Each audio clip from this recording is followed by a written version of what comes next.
Les policiers sont en colère et ils sont sur France Bleu ce matin. Noé da Silva, vous recevez Denis Jacob. Il est secrétaire général du syndicat Alternative Police CFDT. Bonjour Denis Jacob. Bonjour. Deuxième nuit de rassemblement spontané des policiers dans l'Essonne notamment, mais également à Marseille. C'est une révolte ou c'est une révolution ? Oh, c'est ni une révolte ni une révolution. C'est pas la première fois qu'on a ce genre de mouvement de colère. Mais est-ce que c'est pas un peu plus grave cette fois-ci ? Parce que si on voit les messages qui ont été envoyés aux policiers pour les alerter, et les réactions, c'est face à une hiérarchie carriériste, des élites syndicales enlisées dans leurs conflits, vous êtes syndicaliste, vous allez répondre, oui. Et une justice complètement désintéressée par notre sort. Nous devons nous souder entre bleus. Oui, j'ai été moi-même Oui, j'ai été moi-même destinataire de ces SMS et du précédent qui a été envoyé par des collègues, mais cette colère elle est totalement légitime et moi je la comprends et je suis pas le seul à la comprendre. Il y a un ras-le-bol, il y a une exaspération, elle est pas nouvelle malheureusement. Je l'ai déjà dit à plusieurs reprises à l'occasion d'autres interviews. Il y a une exaspération parce que entre les actes ou les mises en œuvre de réformes qui peuvent être faites ou de mise à disposition de matériel et la perception sur le terrain n'est pas du tout la même. C'est-à-dire qu'on annonce plein de choses et concrètement sur le terrain, ça met du temps, certes, mais les collègues ont le sentiment c'est plus qu'un sentiment, même ne voient rien venir. Donc il y a cette exaspération, ce sentiment où il y a une espèce d'aseptisation dans le discours, où on fait plein d'actes de reconnaissance, on remercie les collègues pour leur investissement, pour leur sang-froid, leur professionnalisme, mais derrière, il n'y a pas vraiment d'actes concrets, c'est ce qu'ils ressentent sur le terrain. Denis Jacob, vous êtes secrétaire général du syndicat Alternative Police CFDT, vous êtes l'ancien numéro 3 du syndicat Alliance. Là, ce sont les syndicalistes qui sont dénoncés, les syndicats. Comment vous réagissez ? Vous êtes d'accord ? Oui, je rejoins mes collègues sur une partie de leur expression à l'égard des syndicats représentatifs. Moi, j'ai fait partie d'un syndicat représentatif pendant plus de 26 ans. J'en suis sorti pour X raisons, mais l'une d'entre elles, c'est qu'aujourd'hui, le système syndical tel qu'il existe ne correspond plus et ne répond plus à l'attente des policiers. C'est pour cette raison que j'ai créé Alternative Police en septembre 2015.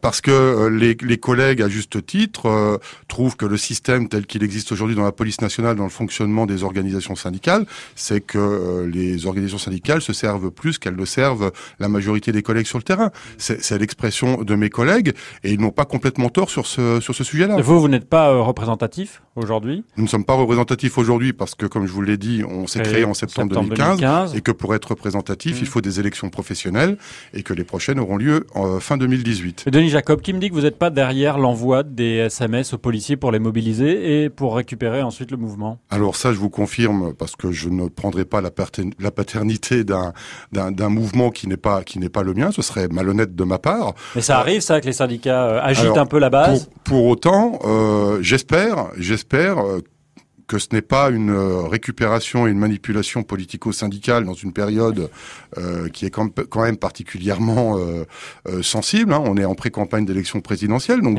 j'ose espérer que derrière, il n'y a pas une tentative de récupération ou une manipulation, mais je pense de toute façon que à la base, c'est bien un mouvement spontané, mais on n'est pas à l'abri, je vous dis, d'une récupération ou d'une manipulation de telle ou telle organisation syndicale ou de telle ou telle politique. Droite.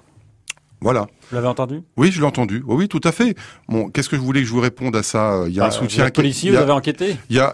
Non, mais moi je suis syndicaliste. Moi, je suis pas politique. Je ne marche ni pour tel parti de droite ni pour tel parti de gauche. Je suis là pour parler au nom de mes collègues. J'essaye de me faire le porte-parole de leur colère parce que si c'est ce mouvement spontané qui continue, ils n'ont pas de tribune et moi, je me propose d'être cette tribune. Dans la deuxième partie, on va parler un peu plus de la philosophie de ce qui se passe en ce moment, c'est-à-dire cette violence qui monte envers les policiers, mais également dans l'éducation nationale ou encore dans les urgences des hôpitaux. Ne bougez pas. France Bleu Matin, il est 8h16. D'ailleurs, Denis Jacob, vous aurez la température de nos auditeurs autour de ce sujet dans 5 minutes. Les policiers ont raison de manifester leur colère. Vous le dites, d'accord ou pas d'accord, au 01 42 30 10 10. Noé da Silva est donc avec Denis Jacob. Il est secrétaire général du syndicat Alternative Police CFDT.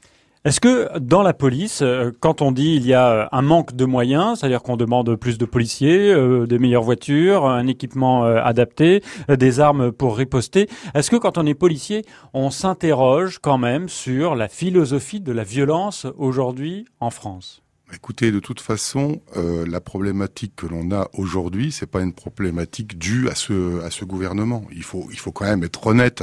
La problématique de la violence, et notamment dans les secteurs particulièrement difficiles que moi j'assume totalement en les appelant zones de non-droit, c'est un problème qui a plus de 30 ans. Moi, j'ai exercé dans ces zones-là fin des années 80, début des années 90. À Villeneuve-la-Garenne, dans les Hauts-de-Seine. C'était une des cités les plus chaudes à l'époque.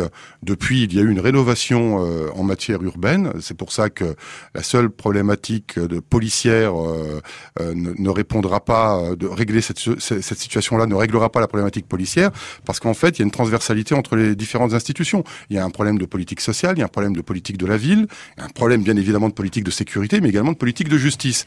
Donc, c'est un problème qui est de toute façon politique. C'est pas les seuls policiers qui arriveront à le régler. Quant aux moyens, effectivement, il y a des efforts qui ont été faits, il faut pas le nier, il y a des efforts qui ont été faits, que ce soit en effectif, que ce soit en matériel, mais les collègues s'interrogent. En réponse à la violence, on va les surprotéger. Ça veut dire quoi en clair pour les collègues? Surprotégeons-nous et continuer à nous balancer des cocktails Molotov. Donc on règle pas, on règle les conséquences, on règle pas la cause. Et c'est à la cause qu'il faut s'attacher aujourd'hui.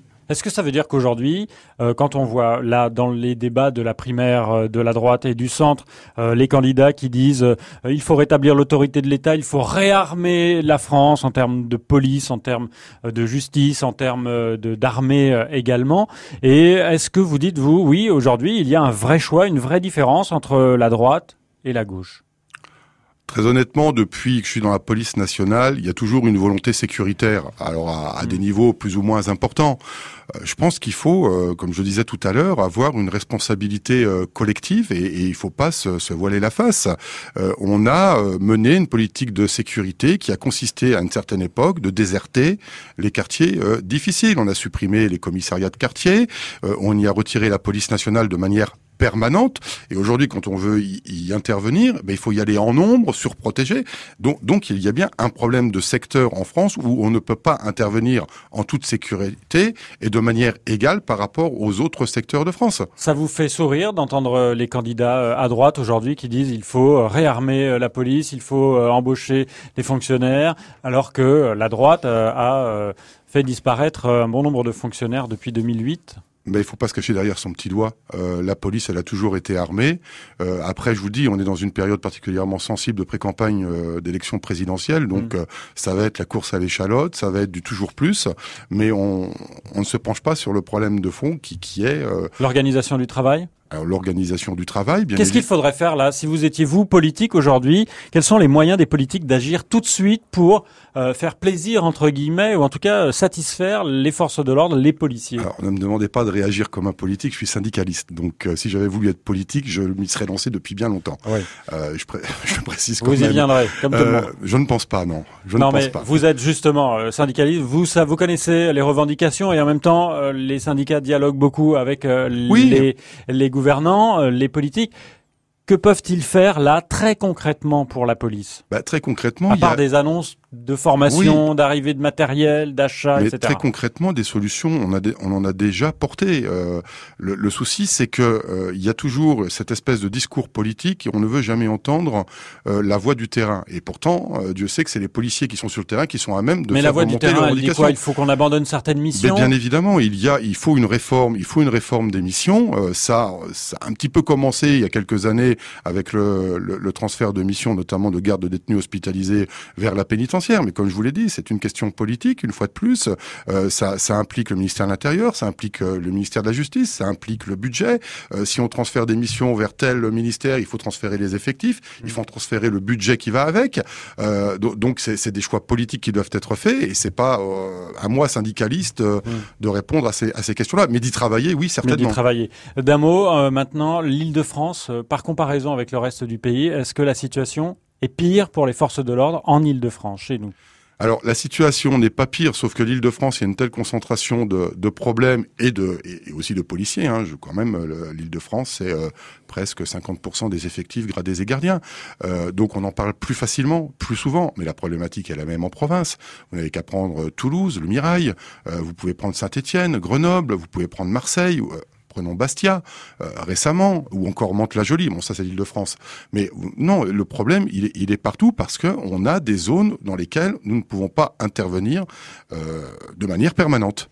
Merci beaucoup, Denis Jacob, d'être venu ce matin. Je rappelle que vous êtes secrétaire général du syndicat Alternative Police CFDT. Dans un instant, les policiers ont raison de manifester leur colère. D'accord ou pas d'accord, vous réagissez au 01 42 30 10 10. Merci, bonne journée. Merci.